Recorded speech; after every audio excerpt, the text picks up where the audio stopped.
Valeria Montenegro lo tenía todo. Un esposo exitoso, una casa en la zona más exclusiva de la ciudad, viajes a Europa cada 6 meses y una cuenta bancaria que le permitía comprar lo que quisiera sin mirar el precio. Su vida era perfecta. O al menos eso era lo que ella creía. Pero la perfección tiene un costo. Y Valeria estaba a punto de descubrir que el suyo era más alto de lo que jamás imaginó. Todo comenzó con un perfume.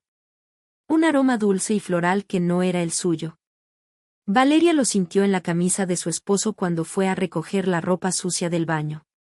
No era su perfume. Ella usaba uno amaderado, intenso, con notas de sándalo y vainilla. Este era diferente. Femenino. Joven. Demasiado juvenil para una mujer de su edad. Al principio intentó ignorarlo. Tal vez era de alguna compañera de trabajo. Tal vez se había rozado con alguien en el ascensor. Pero el olor era demasiado fuerte, demasiado presente. Como si hubiera estado pegado a esa camisa durante horas. Recordó la primera vez que conoció a Sebastián Montenegro. Fue en una cena de negocios. Él era el hombre más joven de la sala, pero también el más seguro de sí mismo. Hablaba con autoridad, movía las manos con elegancia y tenía una sonrisa que prometía cosas que solo las mujeres adivinan. Valeria no era fácil de impresionar. Ella venía de una familia humilde, había trabajado desde los 16 años y se había hecho a sí misma. Pero Sebastián la conquistó con su inteligencia, su ambición y esa manera de mirarla como si fuera la única mujer en el mundo. Se casaron un año después. Fue la boda del año. 10 años de matrimonio, 2 hijos, una casa enorme y una vida que muchas envidiaban. Pero el perfume se llevó todo eso por el desagüe. Valeria empezó a recordar cosas que había preferido olvidar. Las llamadas que Sebastián contestaba en voz baja. Los viajes de negocios que siempre eran en fines de semana. Los regalos que llegaban sin remitente. Las veces que Sebastián llegaba a casa con el cabello húmedo, como si acabara de ducharse en otro lugar. Todo encajaba. Todo tenía sentido ahora. Y esa certeza era más dolorosa que la duda. Porque la duda todavía deja espacio para la esperanza. La certeza no deja nada. Su esposo, Sebastián Montenegro, era un hombre poderoso. Dueño de una de las empresas de construcción más importantes del país. Millonario, guapo, carismático. El hombre que todas querían y que ninguna podía tener. O eso creía Valeria. Pero el perfume le dijo algo que su intuición ya sabía desde hacía meses. Sebastián estaba cambiando. Llegaba tarde a casa, se ausentaba en fines de semana con excusas de trabajo, miraba el teléfono con una sonrisa que no le dedicaba a ella. Valeria lo había notado, pero había preferido no verlo. Hasta que el perfume lo hizo imposible de ignorar. Esa noche, Valeria no durmió. Se quedó despierta en la cama, mirando el techo, mientras Sebastián roncaba a su lado. Lo observó dormir. Su rostro relajado, su pecho subiendo y bajando. Parecía un ángel. Pero los ángeles no huelen a perfume ajeno. Los ángeles no mienten. Los ángeles no destruyen familias. Valeria sintió un nudo en el estómago. Un nudo que no era tristeza. Era rabia. Una rabia fría, profunda, que se instalaba en sus huesos como un veneno. Y supo que no iba a llorar. Iba a actuar. Valeria contrató a un investigador privado. No porque quisiera confirmar sus sospechas, sino porque necesitaba pruebas. Pruebas para enfrentarlo. Pruebas para destrozarlo. El investigador tardó solo una semana en darle lo que buscaba. Fotos. Decenas de fotos de Sebastián en restaurantes lujosos, en hoteles, en el departamento de una mujer joven. Una rubia de 20 y tantos años, con labios carnosos y una sonrisa de triunfo. La amante. La mujer que estaba ocupando el lugar de Valeria. El investigador le entregó el sobre y Valeria lo abrió en la cocina, con una taza de café humeante en la mano. Las fotos cayeron sobre la mesa como cartas de truco. Sebastián besando a una rubia en la puerta de un hotel. Sebastián cenando con ella en un restaurante donde Valeria había querido ir durante años. Sebastián entrando a un departamento y saliendo horas después, con el cabello desordenado y la camisa mal abotonada. Valeria miró cada foto con atención. No parpadeo. No derramo una lágrima. Sostenía la taza de café con tanta fuerza que sus nudillos se pusieron blancos. Pero no derramo ni una gota. Pero Valeria no lloró. No grito. No rompió platos ni rasgó las fotos. En lugar de eso, sonrió. Una sonrisa fría, calculadora, que helaba la sangre. Porque Valeria no era una mujer que se rindiera. No era una mujer que aceptara la derrota. Era una mujer que había construido su vida desde la nada. Una mujer que sabía esperar. Y que sabía cobrar. Se levantó de la mesa, guardó las fotos en el sobre y lo escondió en el fondo de su armario, detrás de sus zapatos de invierno. Luego se arregló el pelo, se puso un vestido elegante y salió a almorzar con sus amigas. Como si nada hubiera pasado. Como si su mundo no se estuviera desmoronando. La primera persona en quien pensó fue en Elena, su mejor amiga. Elena era abogada. La mejor abogada de divorcios de la ciudad. Pero Valeria no quería un divorcio. Quería algo más.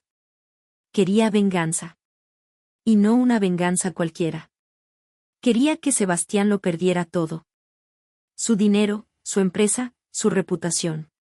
Quería que terminara en la calle, solo y humillado, como ella se sintió cuando vio esas fotos. Llamó a Elena y quedó con ella en un café discreto, lejos de los lugares que Sebastián frecuentaba.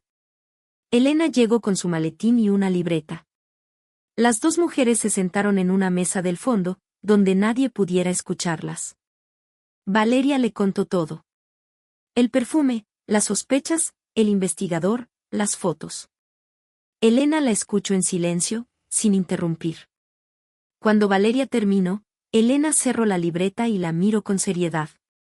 Esto no es un divorcio, dijo. Esto es una guerra. Y si vas a hacerlo, tienes que hacerlo bien. Sin dejar rastro. Sin darle oportunidad de contraatacar. Valeria asintió. Lo sé, dijo. Por eso te llamé a ti. Pero para eso necesitaba un plan. Un plan perfecto que no dejara rastro.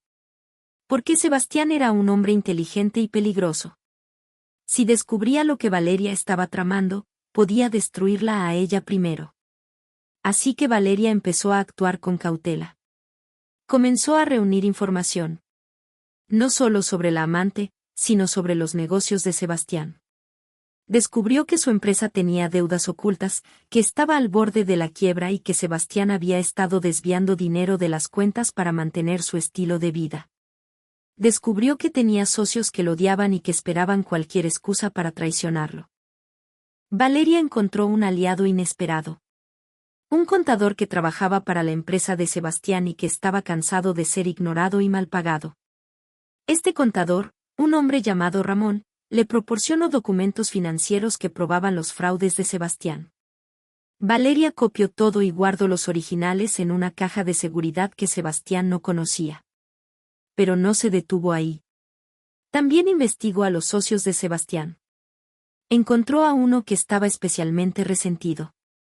Un hombre llamado Fernando, que había sido socio fundador de la empresa y que Sebastián había sacado con una maniobra legal sucia.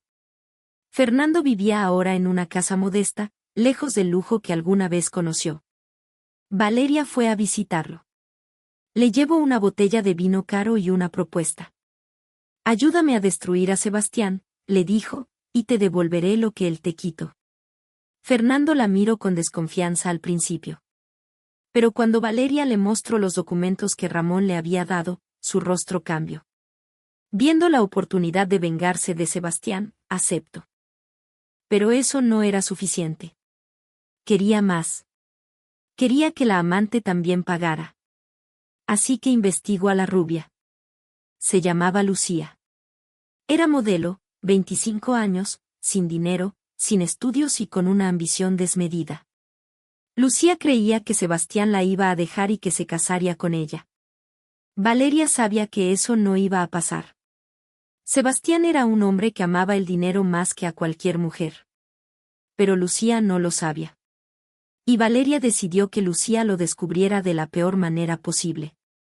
Comenzó a seguir a Lucía. Fue a sus desfiles, a sus fiestas, a los cafés donde se reunía con sus amigas. Tomó notas. Escuchó conversaciones. Descubrió que Lucía tenía una hija pequeña de una relación anterior, que vivía con su abuela porque Lucía no podía mantenerla. Descubrió que Lucía había tenido otros amantes ricos antes de Sebastián, y que todos la habían dejado. Valeria empezó a construir un perfil psicológico de Lucía. Una mujer desesperada por salir de la pobreza, dispuesta a todo por un hombre con dinero. Valeria supo exactamente cómo iba a romperla. El plan de Valeria era simple pero cruel. Iba a destruir a Sebastián desde dentro. Primero, filtraría la información sobre las deudas y los fraudes a los medios y a los socios de Sebastián. Luego, mientras su mundo se desmoronaba, le revelaría a Lucía que Sebastián nunca la iba a dejar y que solo la usaba para divertirse. Y finalmente, cuando Sebastián estuviera en el suelo, Valeria le pediría el divorcio y se llevaría la mitad de lo que quedara. Pero no se quedaría con el dinero. Lo donaría a una fundación de mujeres maltratadas. Un gesto irónico que Sebastián nunca entendería. Pero el plan no era solo destruir a Sebastián. Era destruir todo lo que él había construido. Su legado. Su nombre. Su memoria. Quería que, cuando la gente hablara de Sebastián Montenegro, lo hiciera con desprecio. Quería que su apellido se convirtiera en sinónimo de fracaso. Pero el plan de Valeria tenía un problema. Un problema que ella no había previsto. Sebastián se estaba volviendo peligroso. Había comenzado a sospechar que alguien lo vigilaba. Y había contratado a su propio investigador para descubrir quién era. Cuando se enteró de que Valeria lo había seguido, se enfureció. La enfrentó en la cena. Le gritó, le tiró un vaso de vino y le dijo que si volvía a espiarlo, la iba a matar. El vino tinto manchó el vestido blanco de Valeria. Las gotas resbalaron por su pecho y cayeron al suelo. Valeria no se movió. No dijo nada. Solo lo miró fijamente, con esos ojos oscuros que Sebastián siempre había temido. Luego se levantó, se limpió lentamente y subió a su habitación. Cerró la puerta con llave y se sentó en el borde de la cama. Sus manos temblaban. Pero no de miedo. De rabia. Sebastián acababa de cavar su propia tumba. Valeria sintió miedo. Miedo por primera vez en su vida. Pero el miedo no la detuvo. La hizo más fuerte. Se dio cuenta de que Sebastián no era solo un infiel. Era un hombre violento. Un hombre capaz de todo. Y eso la convenció de que su plan tenía que ser ejecutado cuanto antes. Esa noche, mientras Sebastián dormía en el sofá de la sala, Valeria se sentó en su estudio y comenzó a escribir una carta. Una carta que le entregaría a Lucía cuando llegara el momento. En la carta, Valeria le contaba todo. Las otras amantes, las mentiras, las promesas rotas. Pero también le ofrecía algo. Una salida. Una oportunidad de empezar de nuevo lejos de Sebastián. Lucía no era su enemiga. Era solo otra víctima. Pero Valeria necesitaba que Lucía entendiera eso. Necesitaba que Lucía se pusiera de su lado. Valeria aceleró los tiempos. Envió los documentos a los periódicos y a los socios de Sebastián. Los periódicos llamaron a la puerta de Sebastián a las 6 de la mañana. Cuando abrió, se encontró con una decena de periodistas con micrófonos y cámaras. Señor Montenegro, es cierto que su empresa está en bancarrota. Señor Montenegro, es cierto que ha desviado fondos. Señor Montenegro, ¿qué dice de las acusaciones de fraude? Sebastián cerró la puerta de golpe y se apoyó contra ella, respirando con dificultad. Sabía que alguien lo había traicionado. Pero no sabía quién. Y eso era lo peor. Una semana después, el escándalo estalló. La empresa de Sebastián perdió la mitad de su valor en 2 días. Los socios lo abandonaron, los bancos le cerraron las puertas y los medios lo crucificaron. Sebastián estaba desesperado. No entendía cómo había pasado todo tan rápido. Llamó a su abogado, a sus socios, a sus contactos. Nadie respondió. Estaba solo. Fue entonces cuando Valeria dio el siguiente paso. Visitó a Lucía, la amante, en su departamento. Lucía se sorprendió al verla. Esperaba una pelea, un escándalo, gritos. Pero Valeria estaba tranquila. Se sentó en el sofá y le dijo, él nunca te va a dejar. Nunca te va a dar nada. Solo te usa. Y cuando se aburra de ti, te va a botar como a un perro. Si no me crees, pregúntale a las otras. Porque no eres la primera, Lucía. Y no serás la última. Lucía se quedó en blanco. Las otras. La frase resonó en su cabeza como una campanada. Las otras. Había otras. Sebastián le había jurado que era la única. Que ella era especial. Que la amaba. Pero Valeria le mostró fotos. Fotos de Sebastián con otras mujeres. 2, 3, 4. Lucía empezó a llorar. No de tristeza. De rabia. Sueño con tener una vida mejor. Sueño con casarse con un hombre rico y salir de la pobreza. Y ahora todo se desmoronaba. Pero Valeria no la dejó hundirse. Le tomó la mano y le dijo, tengo un trato para ti. Ayúdame a destruirlo y te daré suficiente dinero para que empieces una nueva vida lejos de aquí. Con tu hija. Lucía levantó la mirada. Sus ojos estaban rojos, pero en ellos había algo más. Determinación. Lucía aceptó. El juicio de divorcio fue un espectáculo mediático. Sebastián llegó con su traje más caro, pero su rostro estaba demacrado. Había perdido peso, había perdido el brillo en los ojos. Sabía que estaba derrotado. Pero no esperaba el golpe final. Lucía subió al estrado y contó todo. Las mentiras, las promesas, el dinero. Describió cómo Sebastián le había prometido matrimonio mientras le pagaba un departamento y una cuenta bancaria. Describió las noches que habían pasado juntos mientras él le juraba que su esposa ya no le importaba. Y luego describió la noche en que Sebastián le ofreció dinero para que desapareciera cuando Valeria comenzó a sospechar. El abogado de Sebastián trató de desacreditar a Lucía. La llamó mentirosa, interesada, una mujer que solo buscaba dinero. Pero Lucía tenía pruebas. Mensajes de texto, grabaciones de audio, transferencias bancarias. Sebastián había sido tan arrogante que ni siquiera se había tomado la molestia de borrar las pruebas. Y luego Valeria presentó las pruebas de los fraudes financieros. Los documentos que Ramón le había dado, las declaraciones de Fernando, los testimonios de los ex socios de Sebastián. El juez escuchó todo en silencio. Cuando terminó, dictaminó que Sebastián debía pagar una indemnización millonaria a Valeria y que su empresa sería intervenida por el Estado. Sebastián se puso de pie. Quería gritar, quería pelear, quería negar todo. Pero no tenía voz. Su mundo se había derrumbado. Y no quedaba nada que salvar. Sebastián salió del tribunal sin nada. Sin dinero, sin empresa, sin amante, sin esposa, sin reputación. Se había quedado con las manos vacías. Y lo peor de todo, no sabía cómo había pasado. Para él, todo era una conspiración.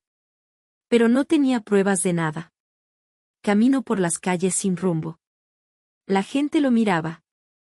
Algunos lo reconocían y susurraban. Otros se reían. Sebastián Montenegro, el rey de la construcción, ahora era un mendigo. Un hombre derrotado, solo y humillado.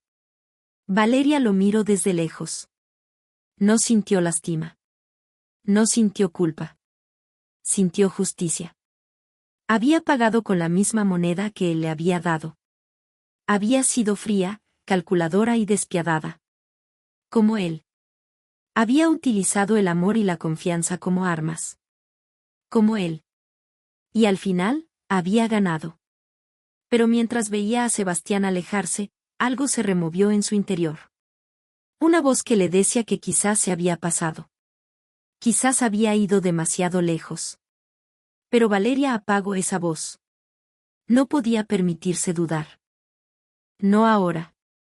La noche siguiente, Valeria estaba sola en su casa. La casa enorme donde había vivido con Sebastián durante 10 años. Ahora estaba vacía. El silencio era ensordecedor. Valeria se sentó en el sofá y miró las fotos que aún estaban en las paredes. Sebastián y ella en su boda. Sebastián y ella en la playa. Sebastián y ella con sus hijos. Los hijos. Valeria no los había mencionado antes. No porque no existieran, sino porque el dolor de pensar en ellos era demasiado grande. Sus hijos, Mateo y Sofía, estaban en el internado. No sabían nada. Valeria les había dicho que su padre estaba de viaje. Que todo estaba bien. Pero no estaba bien. Nada estaba bien. Y Valeria sabía que, tarde o temprano, tendría que decirles la verdad. Tendría que explicarles por qué su padre ya no vivía con ellos. Tendría que decirles que su padre era un mentiroso y un ladrón. Y eso, más que cualquier otra cosa, le rompía el corazón. Pero la historia de Valeria no termina ahí. Porque la venganza, aunque dulce, deja un vacío. Y Valeria descubrió que había perdido algo más importante que Sebastián. Había perdido su propia humanidad. Se había convertido en lo que más odiaba.